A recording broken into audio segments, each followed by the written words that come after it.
रक्त के रंगों की रसायन शास्त्र। आइए हम जो पहले से जानते हैं उससे शुरू करें।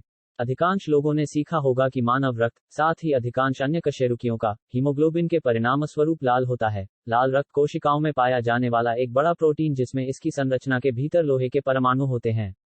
हीमोग्लोबिन वह है जिसे श्वसन वर्णक के रूप में जाना जाता है, और यह शरीर में एक महत्वपूर्ण भूमिका निभाता है। शरीर के चारों ओर ऑक्सीजन को आपकी कोशिकाओं तक पहुंचाता है और कार्बन डाइऑक्साइड को फेफड़ों में वापस लाने में मदद करता है जहां इसे निकाला जा सकता है।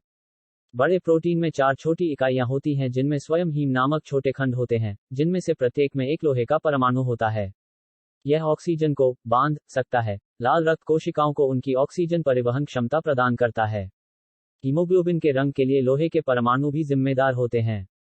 व्यक्तिगत हीम संयुग्मित अणु होते हैं। उनकी संरचना में कार्बन परमाणुओं के बीच बहुत सारे वैकल्पिक दोहरे और एकल बंधन होते हैं, और यह संयुग्मन उन्हें स्पेक्ट्रम के दृश्य भाग में प्रकाश तरंग दैर्ध्य को अवशोषित करने का कारण बनता है, जिससे एक रंगीन उपस्थिति होती है। लोहे के परमाणु की उपस्थिति इस अवशोषण को थोड़ा संशोधित करती है, और जैसे हीमोग्लोबिन ऑक्सीजन युक्त होने पर लाल रंग का होता है और ऑक्सीजन रहित होने पर थोड़ा गहरा लाल होता है।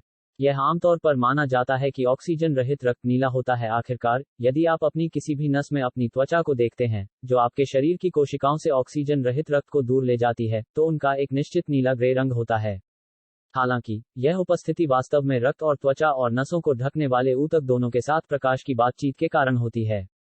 प्रश्न की जांच करने वाले इस पेपर में, लाल होने के बावजूद नसें नीली क्यों दिखाई देती हैं, इसके कुछ अधिक जटिल कारणों पर एक विस्तृत नजर है। हालांकि, कुछ जीव ऐसे भी हैं जिनके लिए नीला रक्त आदर्श है। क्रस्टेशियंस, स्पाइडर, स्क्विड, ऑक्टोपस और कुछ मोलस्क सभी में एक अलग श्वसन वर्णक होने के परिणामस्वरूप नीला रक्त होता है। हीमोग्लोबिन के बजाय, ये जीव ऑक्सीजन के परिवहन के लिए हेमोसाइनिन नामक प्रोटीन का उपयोग करते हैं। रंगद्रव्य की भिन्न संरचना, साथ ही लोहे के बजाय तांबे के परमाणुओं के समावेश से, ऑक्सीजन रहित होने पर रक्त रंगहीन हो जाता है, और ऑक्सीजन युक्त होने पर नीला हो जाता है। वे हीमोग्लोबिन के लिए एक अलग तरीके से ऑक्सीजन से बंधते हैं, जिसमें 2 तांबे के परमाणु प्रत्येक ऑक्सीजन अणु से बंधे होते हैं। यह वहां नहीं रुकता, कुछ प्रजातियों के कीड़े और जोंक में हरा रक्त भी संभव है।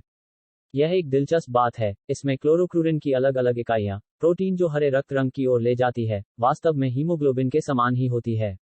वास्तव में, वे लगभग समान हैं। रासायनिक संरचना में विनाइल समूह के स्थान पर केवल एक एल्डिहाइड समूह अलग है, हालांकि नाम अन्यथा सुझाव दे सकता है। क्लोरोक्लूरिन में कोई क्लोरीन परमाणु नहीं होता है। इस मामूली अंतर के बावजूद, एक ध्यान देने योग्य रंग परिवर्तन परिणाम है। क्लोरोक्लूरिन युक्त डीऑक्सीजनेटेड रक्त हल्का हरा रंग होता है, और ऑक्सीजन युक्त होने पर थोड़ा गहरा हरा होता है। अजीब तरह से, केंद्रित समाधानों में, यह हल्के लाल रंग का हो जाता है। कई जीवों के रक्त में क्लोरोक्लूरिन होता है जिसमें हीमोग्लोबिन भी मौजूद होता है, जिसके परिणामस्वरूप एक समग्र लाल रंग होता है। हरे रक्त के लिए क्लोरोक्लूरिन हमेशा आवश्यक नहीं होता है, हालांकि, जैसा कि हरे रक्त वाली स्किन छिपकली दर्शाती है। यह छिपकली न्यू गिनी में पाई जाती है, और इसके रक्त में अन्य कशेरुकियों की तरह हीमोग्लोबिन होने के बावजूद, इसका रक्त एक विशिष्ट हरा रंग है। रंग इस अंतर के कारण होता है कि वे हीमोग्लोबिन को कैसे रिसाइकल करते हैं।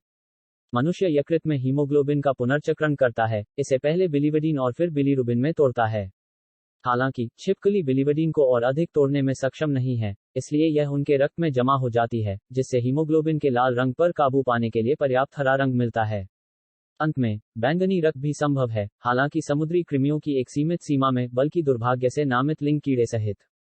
यह रंग अभी तक एक और अलग श्वसन वर्णक के कारण होता है। इस बार इसे हेमोरीथ्रिन कहा जाता है। हेमोरीथ्रिन में अलग अलग इकाइयां होती हैं जिनमें स्वयं लोहे के परमाणु होते हैं। ऑक्सीजन रहित होने पर रक्त रंगहीन होता है, लेकिन ऑक्सीजन युक्त होने पर यह चमकीले बैंगनी गुलाबी रंग का होता है।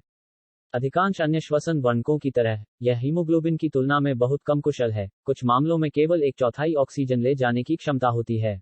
यूनिवर्स टेक्नो को सुनने के लिए थैंक यू।